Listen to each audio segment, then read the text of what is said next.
নমস্কাৰ বন্ধুসকল, আজি নলা সিঁচিব গৈছিলোঁ। কি মাছ পাইছোঁ দেখুৱাই আছোঁ আপোনালোকে দেই। ৰাখি দেখোন সঁচাকৈ খাব।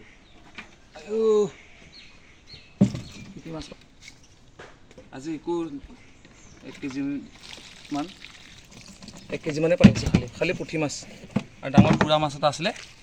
সেইটো ডাঙৰ তোৰা চাহ চাওক বন্ধুসকল, আজি মাছ সিঁচিব গৈছিলোঁ। এই মাছ পালোঁ কমেও 5 পোৱামান হ'ব। 1 কেজিকৈ ওপৰ হ'ব, কাষত আমাৰ 1 কেজি মান 5 পোৱামান হ'ব। এতিয়া মই বেছি মানে পুঠি মাছে চাওঁ, ডাঙৰ ডাঙৰ চাইজৰ ডাঙৰ হৈছে মাছ। এয়া কাষত আমাৰ চাওক, এয়া মই 40 টকা পোৱাকৈ লগাইছোঁ আৰু কণ্টেক্ট আছে। 4 ভাগ কৰিব লাগিব। এয়া পোৱা আধা কেজি আৰু 5 পোৱা হ'ব। আমি পোৱা ঘৰত খাম। এই ডাঙৰ মাছটো বুলি চাওঁ, এই তোৰা মাছটো আমাৰ ল'ৰাটোৱে খাব বোলে। আমি দুয়োটাই গৈছিলোঁ, ল'ৰাটোৱে গা ধুই আছে। বহুত কষ্ট কৰিলোঁ। আজি মাছ ইমানকেইটাই পালোঁ, বেছি নাপালোঁ। তথাপিতো 5 পোৱা আৰু মানে হাজিৰাটো বহি গ'ল। 150 টকা 160 টকা 1-1.5 ঘণ্টাত কামাই দিছোঁ। আৰু ইয়াতকৈনো ভাল খবৰ কি আছে বুলি ক'ব লাগিব। যিহেতু গ'লোঁ বুলিহে পইচা কেইটামান এতিয়া হাতত পাম। এতিয়া অলপ পিছত মানে কণ্টেক্টেই আছে মোৰ, মাছ লৈ যাবহি আহি পেলাই। আমাৰ সেই উলুবাৰীৰ হয়, মানে সিহঁতে আহি পেলাই লৈ যাব। মোৰ কথা হ'ল।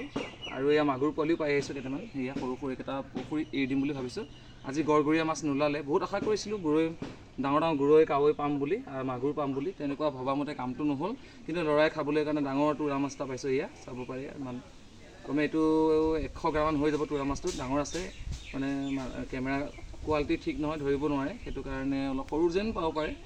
আৰু গৰৈ পোৱালি এনেকুৱাহে পাই আহিছোঁ দেই। আৰু পুঠি মাছকেইটা একদম মৰম লগা, মানে খাবলগীয়া পুঠি মাছ। এয়া চাওকচোন। আপোনালোকক যদি লাগে তেনেহ'লে আগতীয়াকৈ বাবামণিৰ লগত যোগাযোগ কৰিব আৰু ফোনৰ নম্বৰৰ লগত কণ্টেক্ট কৰিব, কমেণ্ট কৰিব, SMS কৰিব। SMS নম্বৰটো মই দি দিম। যাক যাক পুঠি মাছ লাগে আপোনালোকে এনেকুৱা ধৰণৰ পুঠি মাছ পাই থাকিব বাবামণিৰ পৰা।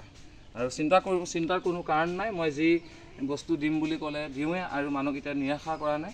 আগৰ পৰা মই এনেকৈ বিক্ৰী কৰি আহিছোঁ। ফেচবুক খোলাৰ পৰা মই বহুত লাভৱান হৈছোঁ ক'ব লাগিব।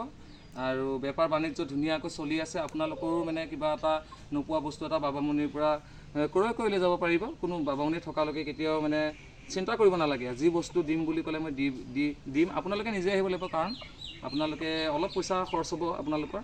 আৰু তাৰ বিনিময়ত মই কিবা এটা আপোনালোককো, যদি দূৰৰ পৰা অহা লোকক মই কথা দিছোঁ, আপোনালোকে আহি পেলাই মোৰ পৰা মাছ ক্ৰয় কৰাৰ লগতে আপোনালোকক মই কিবা এটা ৰেহাই দিম। আৰু মানে দূৰৰ পৰা যিবিলাকে আহিব, আৰু মোৰ ঘৰখনৰ লগত চিনা পৰিচয় এটা হ'ব। কিমান ভাল লগা কথাচোন। ফেচবুক সেইটো কাৰণে মই খুলিছোঁ।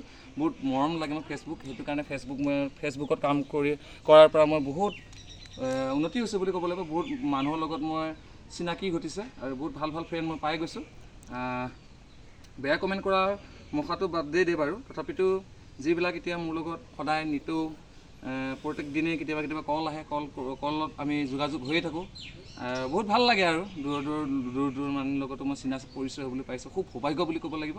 আজি মাছ সিঁচিব গৈ মাছ পাই আহিলোঁ 5 পোৱামান। আপোনালোকে কণ্টেক্ট কৰিব যদি লাগে। এতিয়া আজি 160 টকা কামানি কৰিছোঁ। আৰু পিছবেলা কি কাম কৰোঁ সেইটো ভাবিম আৰু দেই। আজিলৈ ফেচবুক সামৰিছোঁ। তুমি আৰু বাই, পাছত লগ পাম। বাই।